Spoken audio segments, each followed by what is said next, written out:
Hi, everybody. Thanks for joining me today in the Locher Room. I'm Alan Locher. Donna Mills and Crystal Hunt met for the first time back in 2015 when they were cast on Queens of Drama.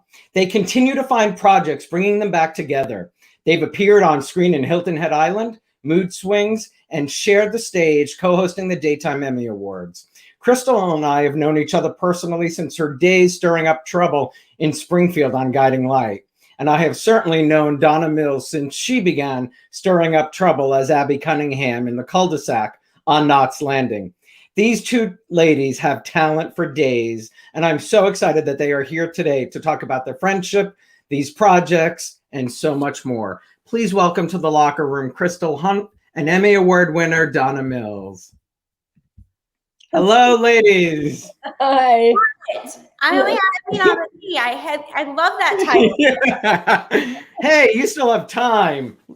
You still have time. I watched Donna's interview with Michael Fairman, and I really can't believe that you were never nominated for Knots Landing.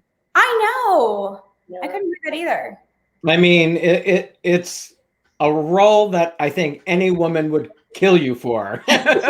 Yes. I think they've tried. Well, but what do you?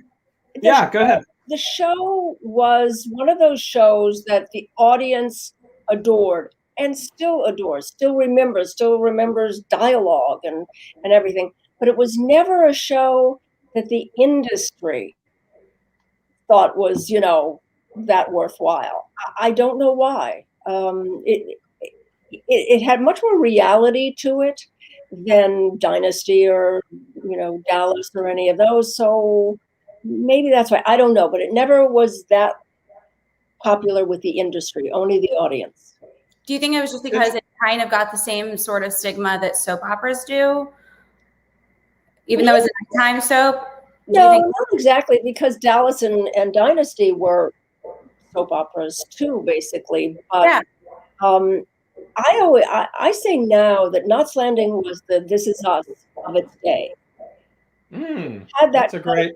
It had that kind of depth that those other shows didn't really have. So I think that's the why it's made such an impression on the audience, and the audience still loves it. There was definitely much more reality in Knots Landing than Dynasty and Dallas, for sure.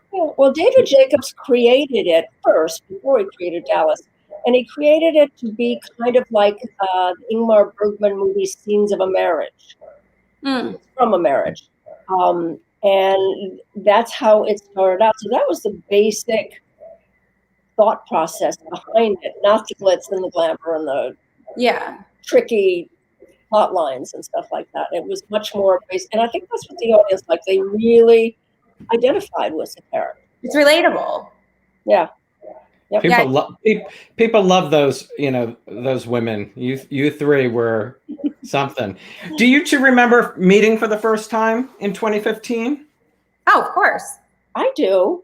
Absolutely. In Leslie's office, right? Mm-hmm. Yeah. I met. Little did we know that out of the entire cast, you and I would be the ones that just became my family. Yeah.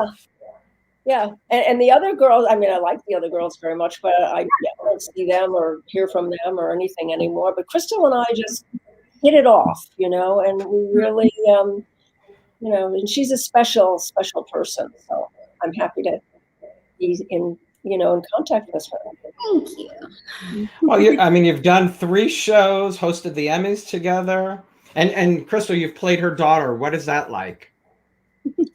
Honestly, it's easy because I feel like she is my second mom in a way. Like I even have a photo, I think, on my Instagram of me in the middle of her and my mom on Mother's Day. And it's uncanny. And so we've talked about this before. She's like, if I had a biological child, I think it would, look like you. I'm like, I think you're right. Pretty close to it. Yep. That's so funny. It really is. It makes, every bit of work just fun too. Like as if you're not already having fun creating a character, you also get to do it with one of your pals. Yeah. Well, and you must learn a lot from, somebody who's done it done it well for, and started, a lot of the same way you did, Crystal. Started in soaps. Exactly. Right? And I think that's what I tell everybody too. I'm like, she is a class act. She is the most professional human being. She'll never have her sides on set with her. I think one time she had a question about the script on Mood Swings, and she's like, "Where's my script?" And it was like under her comforter in her bed because she had fallen asleep over there. Like, this woman is never not prepared. Donna, that must come from, your work ethic, but also you did start on a daytime soap where you had to know your stuff, right?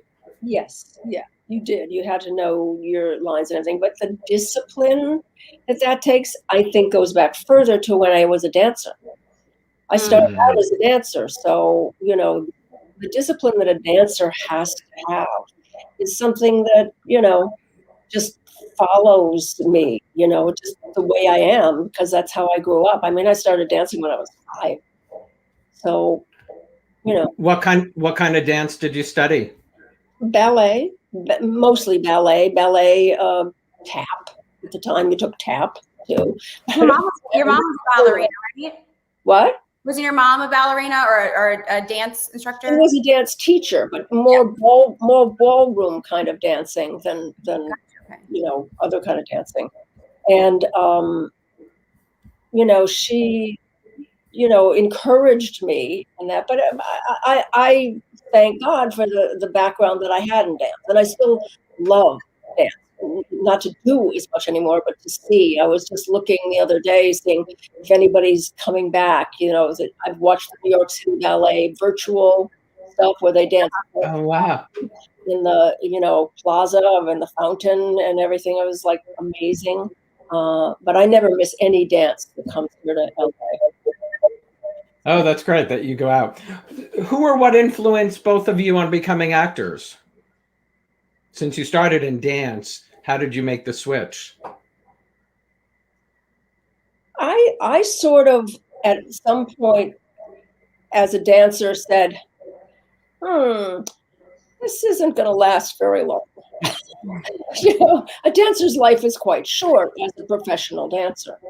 And I said, it's hard on your body. Yeah, and that's it's nice. I love it, but I'm I'm not going to be able to do it too much longer. Not too much longer, but real long. So and I just happened to audition for things.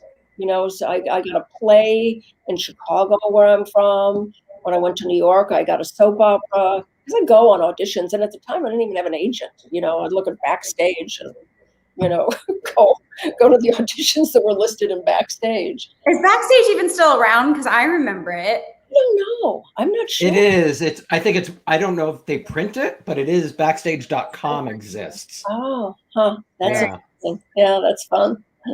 And Crystal, for you, what? I don't remember. My grandmother got me started in pageants when I was.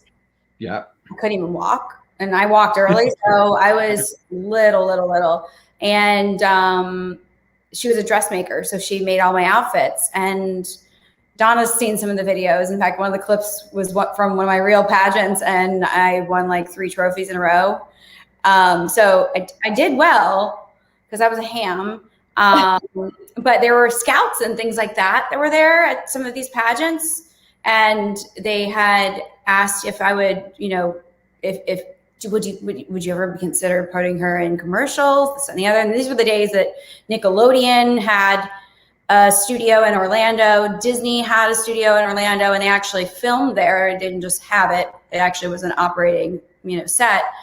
So there were a lot of commercials going on around that time, and some shows. So my grandmother was all for it.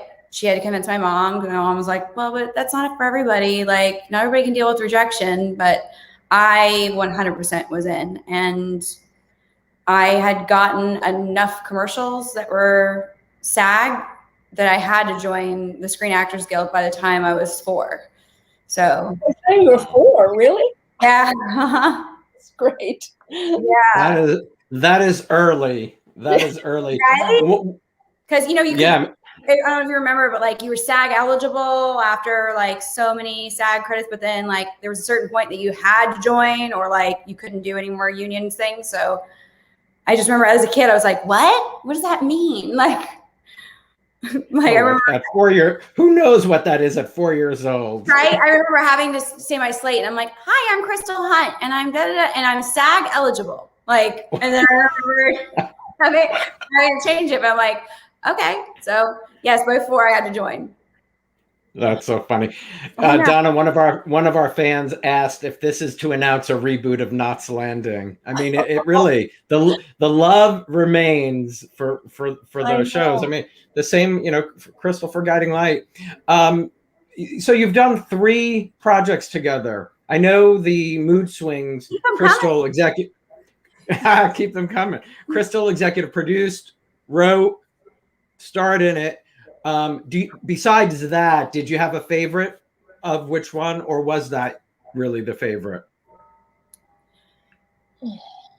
I don't know. I don't know if that was it. For me, it was great fun. For Crystal, she was doing everything. Might have been a little much. Favorite for her. But she did a great job, and there's not too many people that can do that, do everything like that. But, like I said, she takes it on. You've produced and starred. Have you done the writing too? Me? Donna, you've produced and starred. No. And when I produced and starred, I had like big production companies with me, so I wasn't doing all the work like she was. Yeah. Very, very different how things were produced then and now. And it was very different too how this whole thing came about too, because I was just simply going to a meeting to negotiate, talk about my deal for a second season of Hilton Head Island that she and I did together, but we did the first season together, but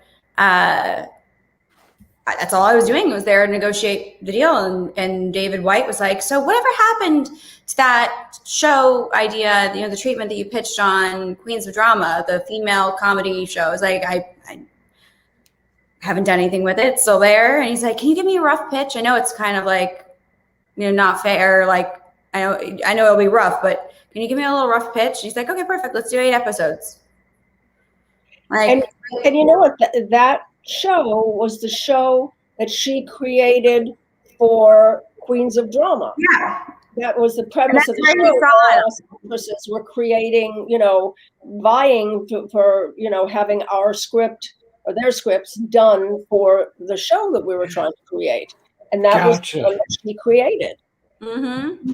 Gotcha. So that's so wild. Right. Yeah. So in Queens of Drama, which was reality of you trying to produce a show, that was the show you produced or wanted to produce. Right. It was the show that I pitched. Yes. Yeah. Wow. Isn't that wild? That show had a really different and interesting journey.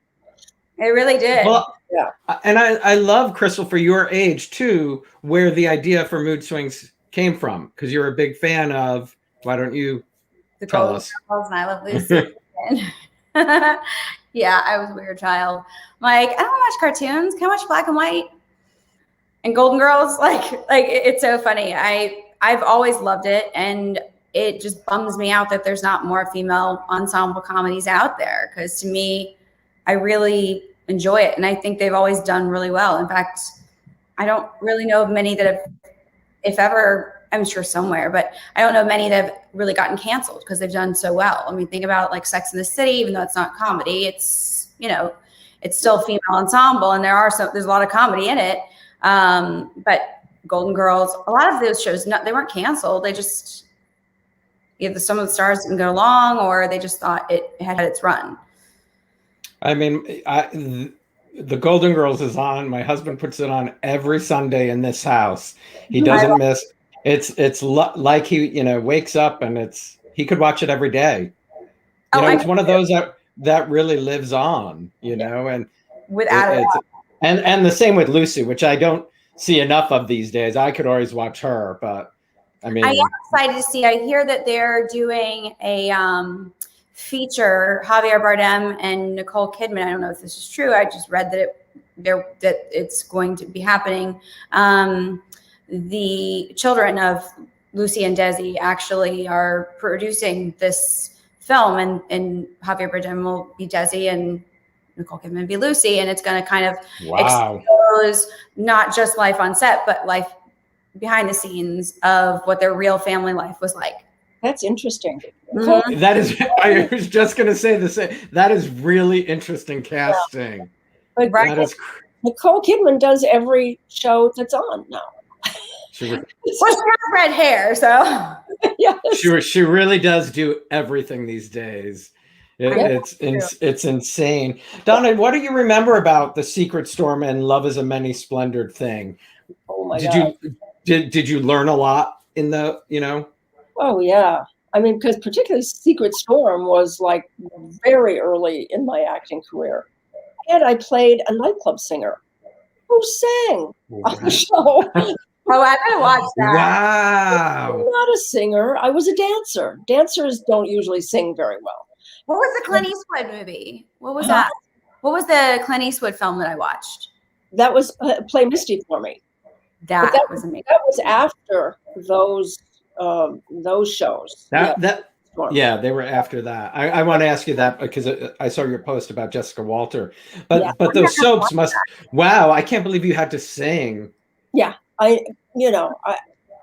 Were you frightened? Why they cast me? I have no idea why they cast me. It was the most bizarre thing, and I think I did the show for 9 months, something like that, and then I got Love Is a Many Splendid Thing. And Love Is a Many Splendid Thing was a big deal because they were putting it on the air. It was a new soap that they were putting on the air.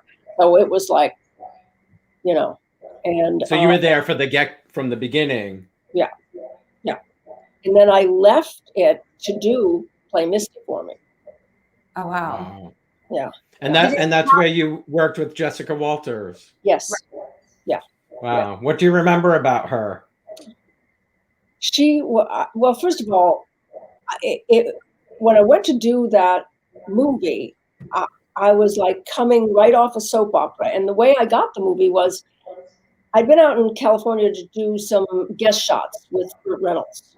And because I never met Clint or anything before the movie, and Clint and Burt ran into each other one night in a bar. And don't mention Burt to my mom because my mom will have a heart attack. That's like her all-time biggest crush. Yeah, I'm doing this movie and I can't find a girl that I like for the love interest and blah blah blah. And Burt said, "Well, I just worked with this girl from New York. Maybe you'd like her." He showed him the dailies, and he hired me right from that. So I left the soap on a Friday, started the movie on a Monday, came to LA and costumed and went right up to Carmel. So it was, and I mean, Clint Eastwood was like, and he still is, of course, a huge movie star. So I was coming off a soap was like, ugh. Yeah, to get on a plane from New York, arrive, and you're working with Clint Eastwood could give someone the sweats. Yeah. And it did. And increased heart rate as well. Yeah, he was so great and so just kind and accommodating and put me at ease right away. He was really, really good about that kind of thing. In Play Misty for Me, the nude scene to the first time ever I saw your face. He took me into his dressing room one day and he said, I have to play this song for you, because that scene was not in the script that I read originally. He said, and this is the script, this is what I want to do. And he played the song and he said, this is, I want to do this montage, this, romantic thing and everything like that. And I went, and I'm naked in the pond there. And he said, I'll tell you what though, after we shoot it, if you don't like it, or if you think it's lascivious or not nice or whatever, I won't put it in the movie. Wow. Right. And of course, when I saw it, it's beautiful. It's just beautiful. So, of course, I liked it and let him put it in the movie. But the fact that he would be that kind about something like that, I think was just indicative of who he is. Speaks volumes. Yeah. It really does. Yeah. Yeah. So did that make you more nervous, or the singing? Good question. Did that make you nervous, or the singing? I'm not, I think equal. Out of curiosity, did they tell you about the singing before you had booked the role? Yeah. Yeah. I knew it was a nightclub singer. So at least you knew that. Okay. Yeah. Because, I booked One Life to Live, and they didn't tell me she was a stripper until after I was cast and my deal was already signed. And like, badass stripper or something. I was like, what? I was like, I'm a what? What am I playing? Like, when were they going to mention this? Wow. Well, Crystal, take me back to Guiding Light. And what do you remember about the screen test or the audition for Lizzie? I didn't screen test. I don't really know. I think it was because it was the year after 9/11. Things were just being done a little differently around there, because I know I was supposed to audition for that role a year earlier, but I was supposed to fly out on 9/11, and then 9/11 happened, God forbid. And then they kind of waited a whole other year, I think, to kind of do something with that character. But I met with Rob DeCina, and remember, I was underage, so they brought me on as recurring until I turned 18, and then I was on contract. So I think that's why I didn't do the screen test. I didn't do a screen test until One Life to Live. Well, that's how they get away with it too, by doing bringing you on non-contract. But my God, Crystal, when I looked back, Lizzie, during your time, set up Olivia to fall down the stairs, threatened to kill yourself, kidnapped baby Emma, bought drugs from a new character, Jonathan, drugged Joey Lupo, ran down Sandy with a car. Talk about some trouble. Crystal. I can write it. I just played it. They really gave you some stuff to do. When I looked back, I couldn't remember all that, but Had a my nervous God. breakdown, got sent away to a boarding school, burnt down my boarding school so that I could go home. Because that's how I came on the scene, is I burnt down my boarding school. That's how you had to come back to Springfield, correct? Mm-hmm. Yeah. What do you think you learned working at Guiding Light? Oh my God, everything. Truly. I mean, I owe absolutely every single thing I know, and my work ethic and my work pacing and nailing at first take, because Guiding Light, One Life to Live, even though they're soaps, they're still two different worlds altogether. Guiding Light, like, if you don't nail it, your best take, your first take, you're going to hear your entire crew go, oh, and you're like, oh my God, I want to knock him down. I gotta get better at this. So I think I did it once, and I was like, oh God, I got to make sure that never happens again. Like, I was mortified. And it really did instill like a work ethic in me that is unlike anything else. In fact, everything I've worked on since then, I feel like I'm doing, should I be doing something else too? Like, I just feel like maybe I'm not doing enough. Like, is there anything else I can do? And they're like, no, that's all there is for the day. I'm like, really? Like, that's not okay. I'm not used to that. Like, I'm so used to everybody, like, piling more and more pages on you and adding, well, the day ran short. Why don't we add this sets up? We'll add this scene in and add that on at the end of the day. So it's a different thing. Films take forever, to shoot. So you feel like, wow, that's all I have to learn for the day. Okay. But you feel weird. It does. I would say, you never get used to it, because once that's all you know, it's like only learning how to drive a stick shift car. If you only knew that for almost a decade of your life, and then all of a sudden you get an automatic, you're like at a red light going like, what do I do? Like, it's just, you feel odd. And it hasn't gone away. I always feel odd if I'm on another set and it's not a soap. Like I feel like I'm being lazy. Interesting. Donna, one of our fans, Mysterio, just said, you are aging the correct way, graceful and still turning heads. Well, thank you. Definitely. I agree. Crystal, you on Guiding Light, you worked with Joan Collins, Donna Mills, two women who created these iconic characters before your time, sort of. Did you know about their roles?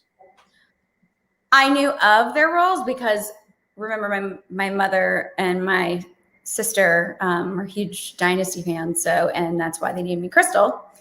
I love that. I mean, I had to find out because I was like, Crystal. I was told I was named after this girl named Crystal on a show named Dynasty. So of course, naturally, once dial-up went away, I had to Google it and see. I didn't know if Google was out yet. I had to see what it was about. I think it's still AOL.com or something. I don't know what search engine they had back then. But yeah, I was so curious. I was like, what is this? What is this Crystal person? And then I think one of the charity events Guiding Light, did at Chelsea Piers, Linda Evans was actually one of the celebrity guests, and they had me stand in the back row next to her. They were, Crystal, will you stand back there next to Linda? And she's like, Linda, nice to meet you. I said, Crystal, nice to meet you. She goes, oh, it's so funny. I go, no, what's even funnier? That's why I was saying that. Are you serious? I was like, yes. My mom and sister are huge fans. And then Donna actually, my building in LA, she said was actually like the exterior shot of, I think, Joan's high rise on Dynasty, right? Something like that. Oh, where you lived in California? Yeah. Didn't you say that my building was like the, Donna, didn't you say my building was like what they used as the exterior facade of Joan's, or either somebody on Dynasty or Knots Landing. I thought it was Joan's high rise. I don't think it was me that said that because I never watched Dynasty. Oh, then it was Knots Landing then, because you had said you're like, I recognize this building was like the facade was something. Donna, were you a soap fan ever? Soap fan? No. I mean, I never watched anything. I mean, even when I was on General Hospital, I never watched it. Same. You didn't watch Guiding Light or? No. I always called Alex Johnson, our old producer. I was like, and we're still friends to this day. She's like, when are you going to be back in town so we can do some outdoor dining? But I was like, Alex, Emmys are coming up. What episodes are good? And they all get together and give me some episodes to watch. But no. Alex and the producing team are going to do this on Friday. Oh, I love it. Yeah. So I'm going to get all the Guiding Light producers to talk about. But that's the thing with doing the show. They're interested. The fans are interested in all aspects. So learning, about the producing team, learning about the writing team, costumes, and all of that. Yeah. Donna, talk about General Hospital. How did that come to be? Well, it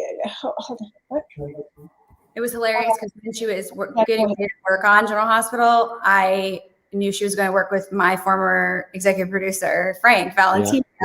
Yeah. I was like, oh, wait till you see how much work you'll have ahead of you. And she experienced it. He's a machine. I don't know how that man does it, but he does it. It's an art. Yeah. General Hospital was, just offered to me right after, not even after, during. Yeah. So I was doing them both at the same time. That was insane. Well, I loved reading this. Ron Carlivati, who was the head writer, who created the role of Madeline Reeves, said Knots Landing is my favorite TV show ever. And growing up, I was obsessed with Donna. Still am. When I was envisioning Madeline, a glamorous, high-powered bitch on wheels, it suddenly came to me. Oh my God, she's Abby Ewing, Yeah. I mean, he was a doll. I love him. I think he's doing another soap now. I don't think he's doing, I think, Days of Our Lives, if I'm not mistaken. Okay, yeah, yeah. Why does everybody write us to be bitches? I mean, is that really what we put off? Is like, yeah, it's like bitch. Let's have them play that. Yeah, it's once talent. you play one and you play it well, then you know. Correct. And fans keep tuning in for that. So that definitely helps. What was it sort of like for you though, Donna, returning to daytime? Like in your eyes, was it completely different from what you remembered your time on? It was, because these days they do 2 and 3 shows a day. And back when I was doing Love is a Many Splendid Thing and even Secret Storm, we did 1 show a day, and you'd come in the day before in the afternoon, 3:00 in the afternoon, go into the rehearsal room, block it, rehearse probably till 6, 7 o'clock at night, whatever it took. Wow. So you had actual rehearsal. Then you'd come in the morning and you go on set and you rehearse on set with the cameras, with everything else. So you had time to develop whatever you were doing.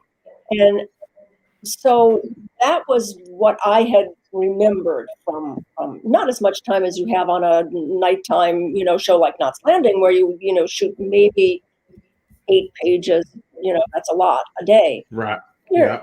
So now I'm going to General Hospital and we're shooting 50 pages a day. And there's no time to rehearse, and there's no time to get together with your other actors. If you're lucky, you might find them in the coffee room for 5 minutes to run lines. But otherwise you go on the set and you do it, and that's that. Over and done. I would leave the set, drive home down Sunset going, what did I just do? I have no idea if I was good. I never had that feeling of, yeah, I nailed it. You really don't have time. Your mind is, I mean. Well, now the people that are on those shows all the time do an amazing job.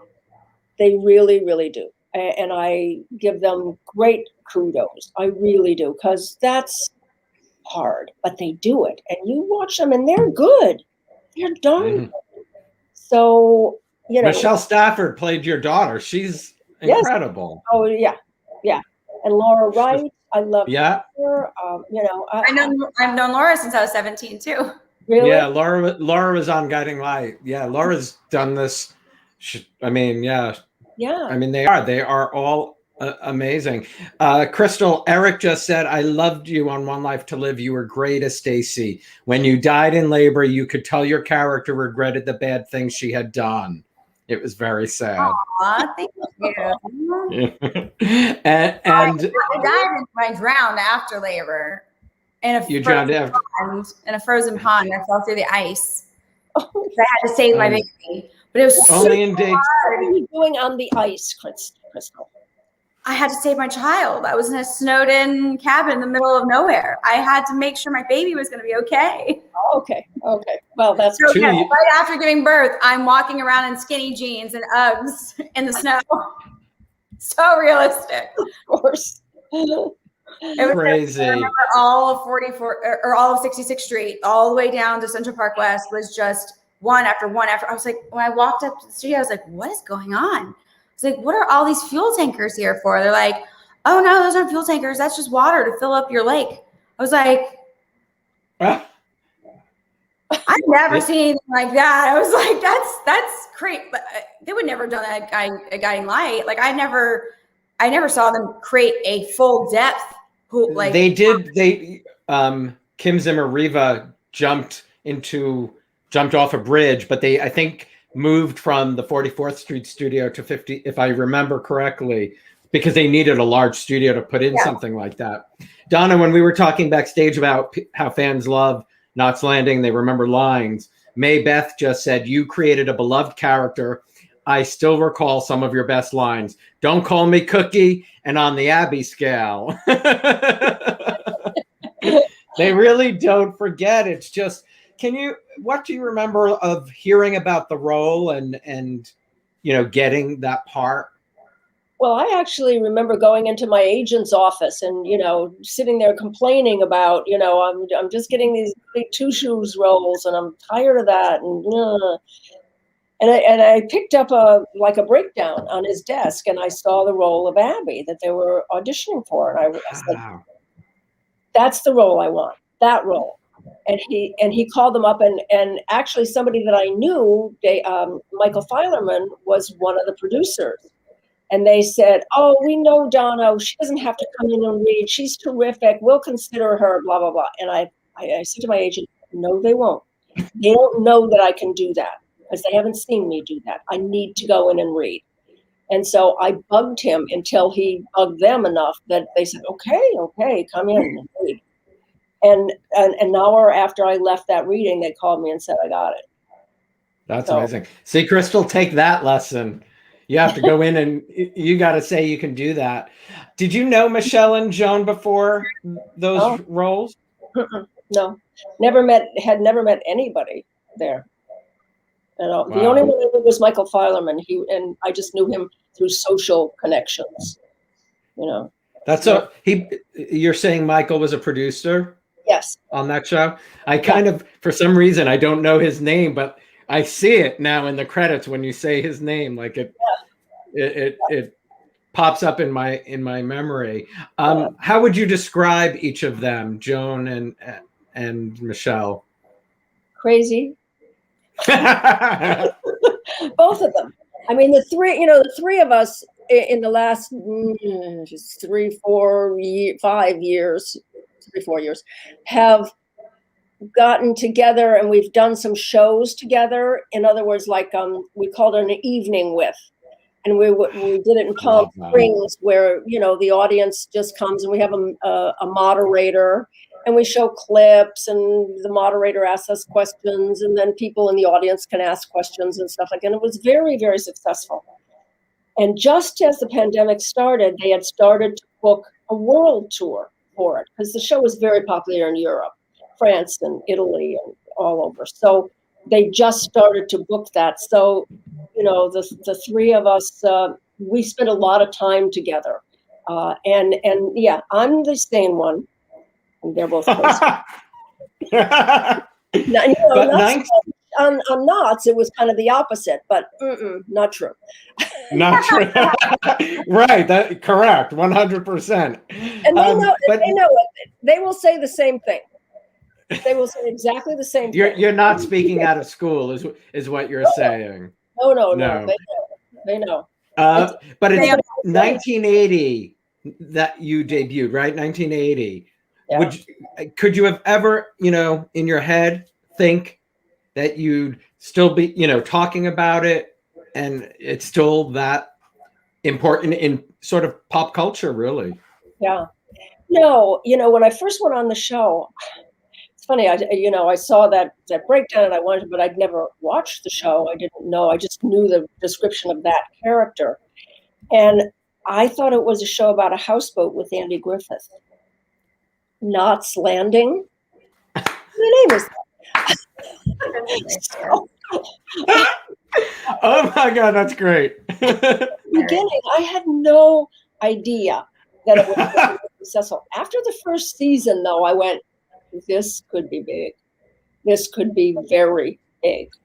And I encourage them, not that they listen to me that much, but to serialize it. Because in the first 2 seasons, it wasn't serialized. Every show was a show unto itself. And it didn't have like a tag, for next week to see what happens.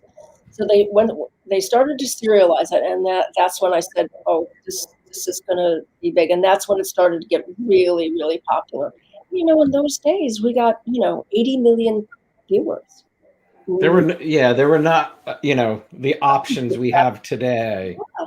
No, it's very DVR. Huh? There was no DVR. There was no streaming or anything like that. Like people had to really want to watch it, and you don't even DVR. Like you like when there's like, especially you love was it the Queen or the Crown? The Crown. She won't DVR it. Like she wants to see it like right when it airs.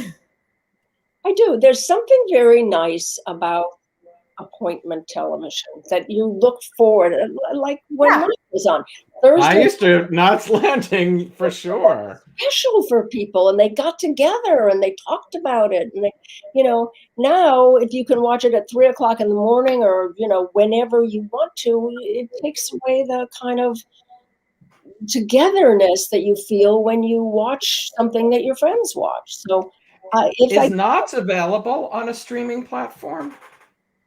Yeah. Do you think it ever?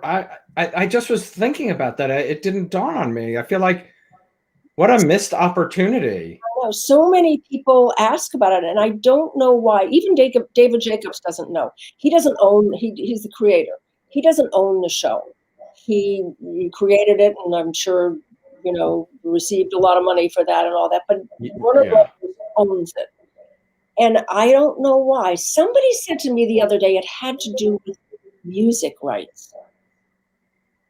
That they got the music, because in the beginning with CG and all that kind of stuff, there was a lot of songs. Yeah, it could be. Oh, yeah, Lisa Hartman. You're right. Yeah. Because unless they owned all their music and it was all original music, then especially with international stuff too, like depending on whether it's streaming internationally or just national, it really gets hairy. Yeah, maybe that's it. I don't know, because people ask me all the time, and I wish I knew. I'd love for it to be able. Well, I wonder now with Warner Brothers having HBO Max if there's an opportunity, because I feel like that's their opportunity to stream things. But yeah, that was really surprising to me, just thinking about it. Crystal, at Guiding Light, who do you think you learned the most from? I would definitely say Marge Doucet and Grant Alexander. Yeah, for sure. Can you put it into words? Grant played my father, and I absolutely just loved him to pieces as a human being anyway. And he and Ron Raines had they shared a dressing room, and it was like this big dressing room, and it was like a man cave. They have scotch and all these other things in there. And you mean Michael? You mean Michael and Grant? Right, but Michael and Grant, but Ron was right next to it. So it was like that Gotcha. hallway. Do you know what I mean? It was like their little guy. Oh yeah. They had yes, it was like the man's cave. I know what you mean. Yeah, it was like on a different floor than everybody else too. It was like right next to the dry rehearsal room. Yeah.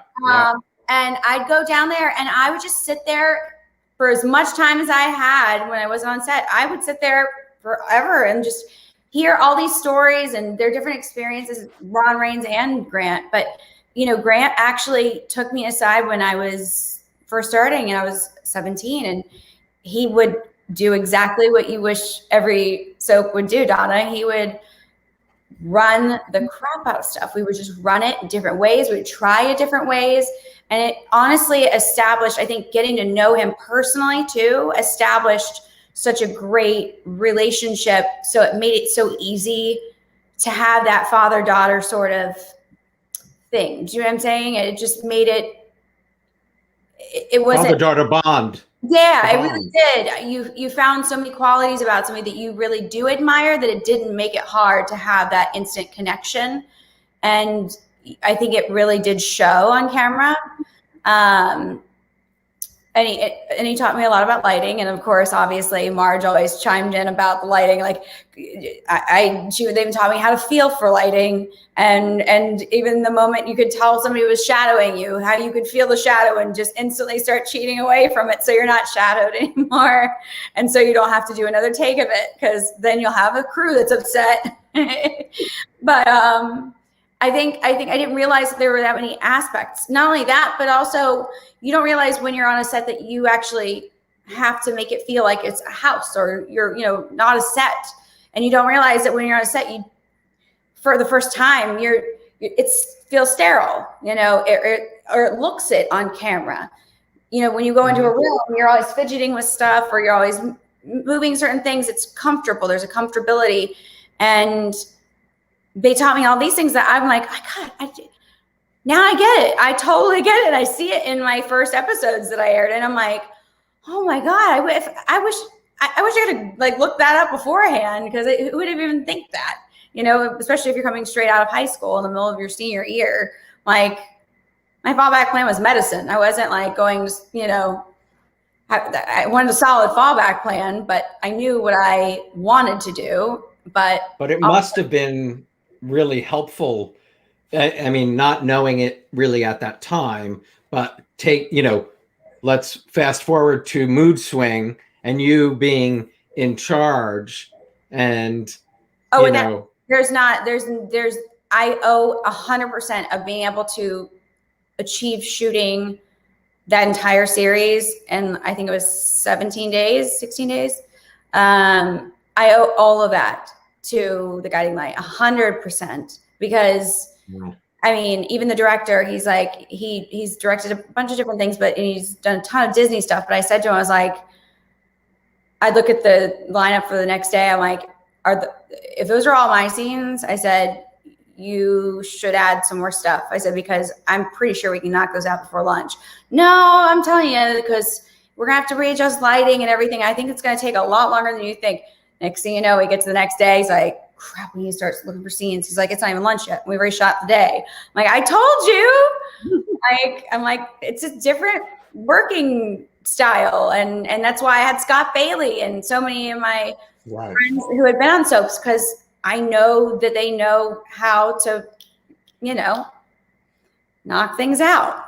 You know, they really, one of our directors, I forget who it was. Who was it? No, Ron Raines would say that. He'd be like, every time we'd be on a roll, he'd be like, knocking them out. That's right, knocking them out.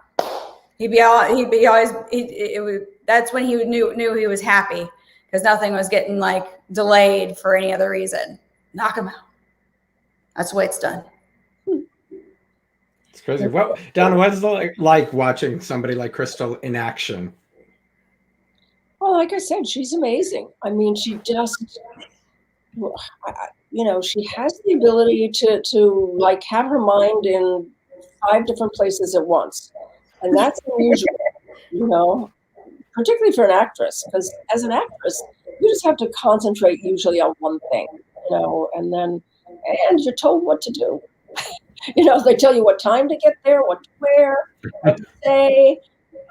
You know, they do your makeup, they do your, you don't have to. And you're going to say, you know, the whole thing. So as an actor, you're usually, you know, led along. Her, I mean, she had her mind in 5 different places at once. And I thought it was just amazing and very admirable. Who knows, I feel that way. Donna, we were speaking about General Hospital. What was it like to win the Emmy? Oh my God, that was such a surprise. Such a surprise, because she was excited though. She's like, oh God, I'm thrilled. She loved that Emmy. Yeah, I'm you should. It's, you know. But I didn't. Usually people nominate themselves for an Emmy, and they asked me to nominate myself, and I said no, I don't want to do that. And so they nominated me, and I didn't even know it until I was the nominee, and I went, oh, how did that happen? I didn't realize that. Yeah. Oh wow! I didn't realize that must be a different way of because they didn't used to do it that way when I was on Guiding Light, right? Really? I think they just submitted. I think the writers and the producers, because you had to, like each show had to pay for each submission for each category, and so. Well, they might have done. It's probably the same thing. They submitted it for that category, and who knows, the guest role could be a different way of doing things too. I don't know. Yeah. How you know the Emmys have changed so many times over the years, but that's really that's a nice. I love that they did that. That's a really nice thing. Yeah, it was great, and I was like totally surprised. I mean, well, yeah, that is a great way to be surprised because you didn't, you know, they asked you to do it and you didn't do it. Well, Ron Carlivati wasn't going to let that pass because if he definitely not. Her work and my writing is way too good. So Crystal Valentini, he was great. Frank is that, and that's what something I was going to say back earlier when he was asking you comparing the different soaps.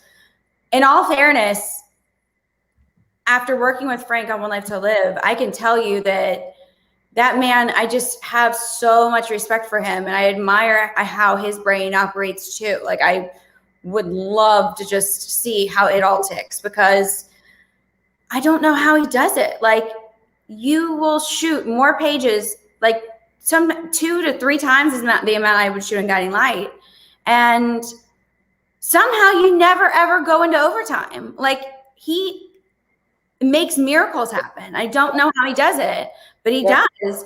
And I don't think, and it's not to say anything bad about any other executive producer, but there really isn't any other experience in daytime like working under Frank Valentini. It really is a machine, and he's great. Does it flawlessly. And you both worked for John Conboy, right? Yes. Because one of the fans, I forget, had asked, what do you recall about John? He was a dear friend. I mean, one of my closest friends ever since we, did the show. We just stayed friends afterwards. And, when we both ended up out here, we were good friends. We had dinner together all the time. He took me to myriads of events and stuff like that. I just loved him. He was a dear, sweet man. He was very. I got to work with him briefly when he was at Guiding Light. Oh, really? He was a good guy. Crystal? He's very protective of me, because I was, I believe it was me and then Scott Bailey. We were like I think I was his first hire, unless there was something. I think I was his first hire as executive producer. And anytime there was like a singing musical guest or something like that, or a guest star character or whatever, and if they were at all flirtatious with me, he's like, somehow, and he was so tall, like such a presence, like somehow he would appear out of nowhere just in time to be like, yeah, get in line. Like, he just, so he was like, big brother meets like protective father. Like, he was so protective of me. He's like, it was just so sweet, but it made it easy too, because you, like, as a teenager, you're like, I'm getting hit on. How do I respond to this? I mean, it's so interesting, your worlds, how connected they are. Well, that's what I can believe. We actually went to his funeral together. Yeah. Wow. Yeah.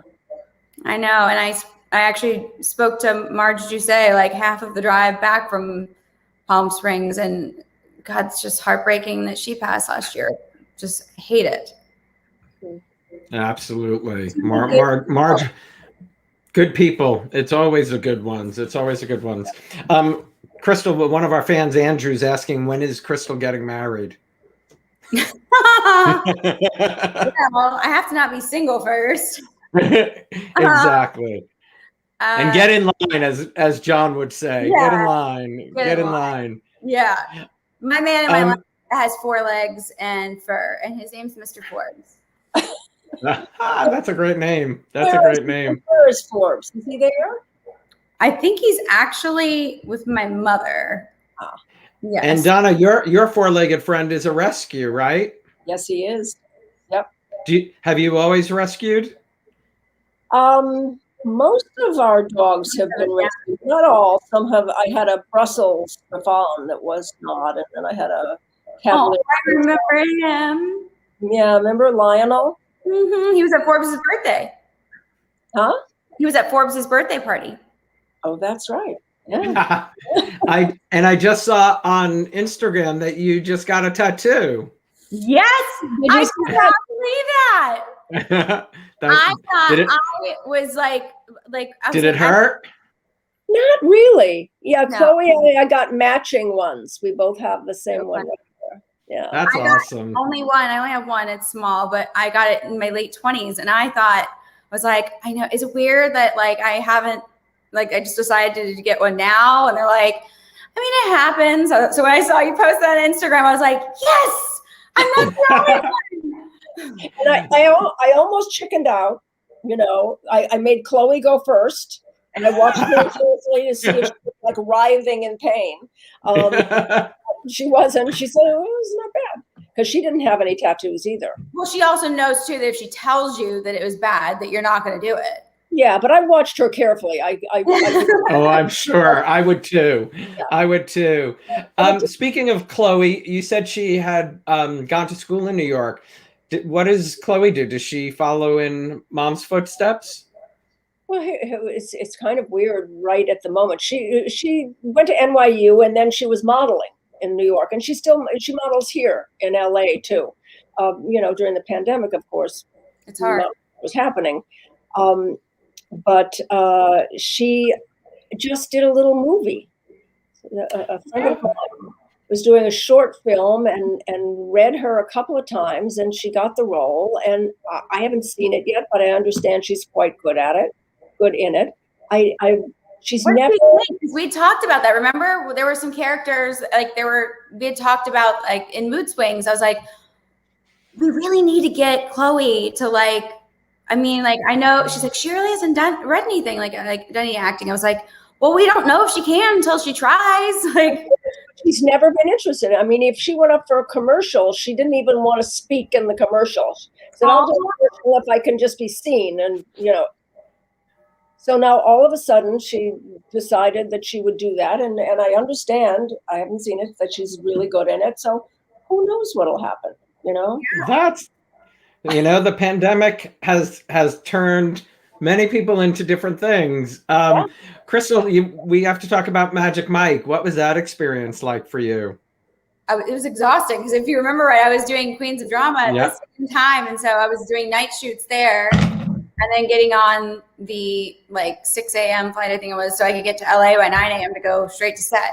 So it was rigorous there for a while. But so you were saying about when you show up on set, you got to be nervous, especially when you're going to go see Clint Eastwood. I was a wreck, and I'm never nervous unless it's public speaking.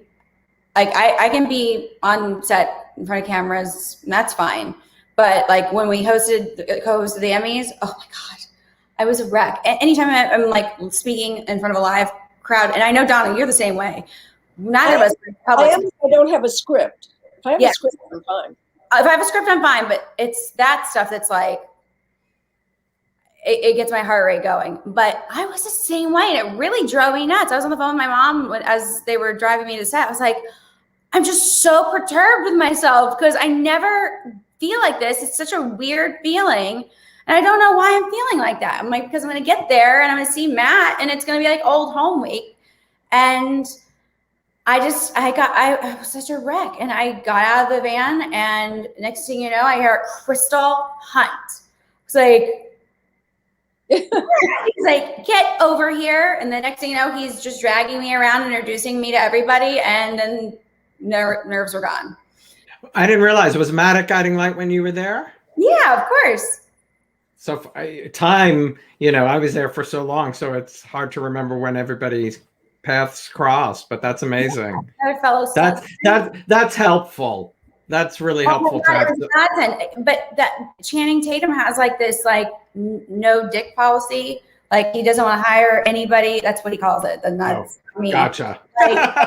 I was a little confused because it was Magic Mike, so I was a little confused what you were. The actual thing, but yeah, I get it. Yeah, smart. Because he makes those his buddy Reed, I guess he grew up with. They're the ones that write the stuff, and they've been working together on different things for a while. But that's kind of been their MO, and so they won't hire anybody who's difficult. So I guess he had asked Matt, oh, so you know her, you worked with, and she's cool, and he's like, yeah, that's great. Thanks, that worked out well. It really does help to work with good people, doesn't it? I mean, in everything. I'm not exaggerating when I tell you, we were all deliriously tired because the majority of the shoot, except for a week, was night shoots. But it was so much fun. I mean, and everybody is just so they're all so normal, and it was just great to catch up with Matt too. And see pictures of his kids. And then, you know, I got to meet his husband at the premiere because his husband wasn't really on set because we were shooting on location. But it really was like a family set. We all had our dogs there and they all hung out, and it was a blast, but it was definitely tiring doing both coasts. That's for sure. Because the only sleep I was on the plane. I can imagine. Is there anything you've learned about yourselves during this quarantine that you didn't already know? I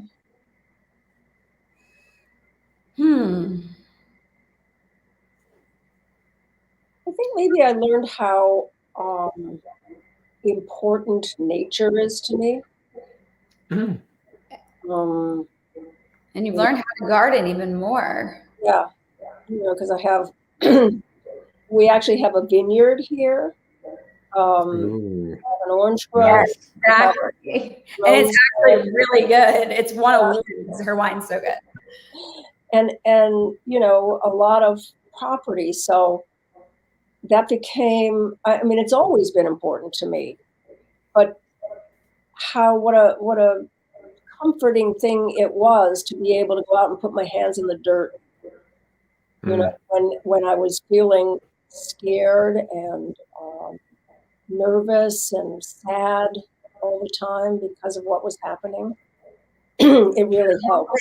What was gardening a big thing for you before the pandemic, or you took it? Yes, I mean, I've always been a gardener. I have a vegetable garden and stuff, but this was like tending it every day, and the vineyard too. I mean, we did a lot of work up in the vineyard that, you know, we don't always do. All the weeding, all the, you know, everything. Is your vineyard on the market? Like I can go to the wine store and buy?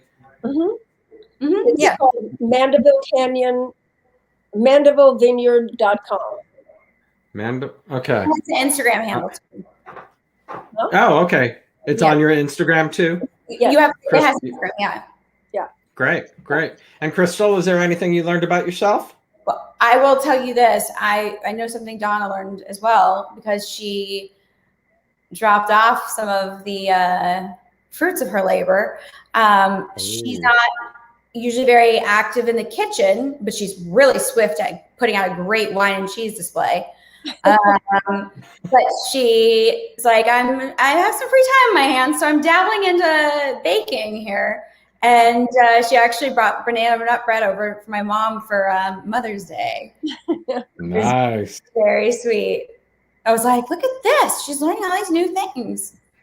I'm loving it. And she actually did great. Did you learn anything? I guess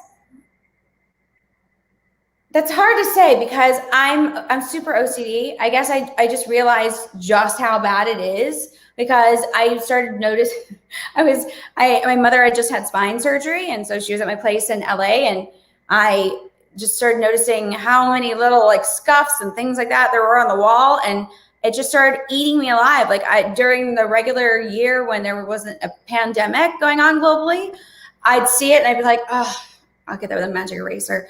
And then I realized, I'm like, why are these things driving me insane? So next thing you know, I'm painting the whole condo. I'm like, I couldn't fill my time with more. And then I'm like, you know what? There's not anything else I can really do. So then there's something I'd always wanted to do, because I've always been kind of also OCD about my skincare. And I started to really delve into research into exactly what specific ingredients and what specific things would be very, just exclusive to my line.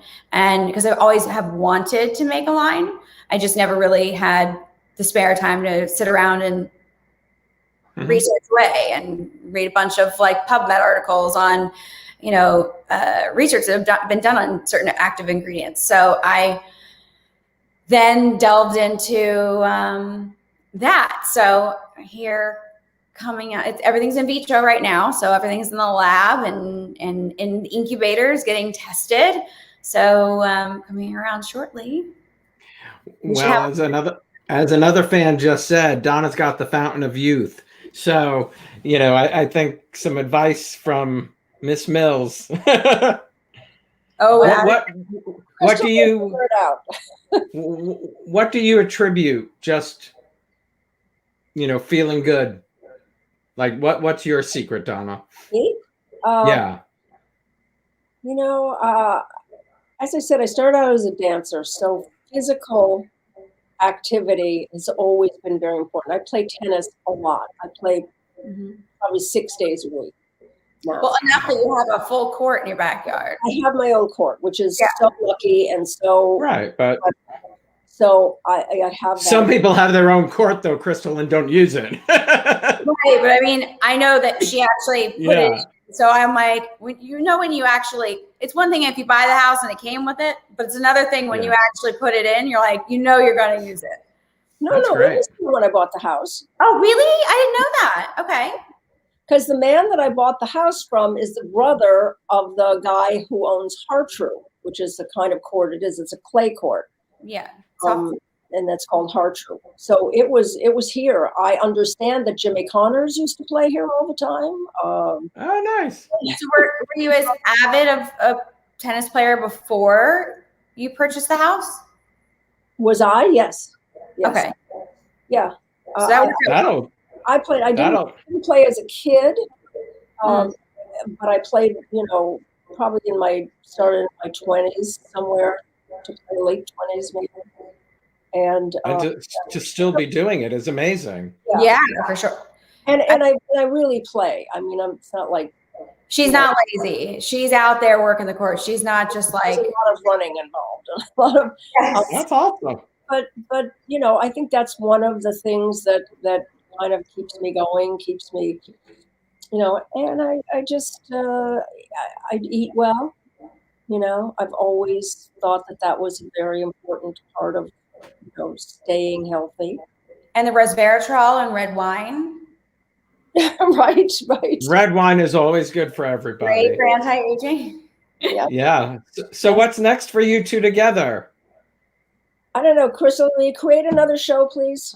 I actually have been having several calls over the last 10 days about an idea I had. So I think it actually could happen. Although I've got to delegate some hats to other people too, because I'm telling you, wearing all of them, it's rough. Yeah. I wouldn't have probably done, contributed on the writing had it not been that it was a really it was such a time crunch between when we wrapped up Hilton Head Island and then when they projected for us to start filming Mood Swings. I'm like, well, the scripts have got to be written first. But yeah, there might be something else down the line. I definitely have an idea in store. Well, people keep tuning in, so keep doing it, doing what you're doing. Crystal, thank you so much for getting Donna together. This has really been a delight to talk to you both. Absolutely. When you're out in LA, we'll all have to get together and go to brunch. Yeah, lovely. I like brunch. I'd love to. I want the wine. I'm going to go online after this. I'm going to go online after this. Thank you both so much. Stay well. You too. Really a pleasure to meet you. Thank and you. I'll talk to. Okay. Bye. Thanks, everybody. I hope you enjoyed the show today. Don't forget, if you haven't subscribed to the YouTube channel, you could do so right below. Turn on the notifications so you get reminded of all the upcoming shows. And have a great day. I'll see you tomorrow.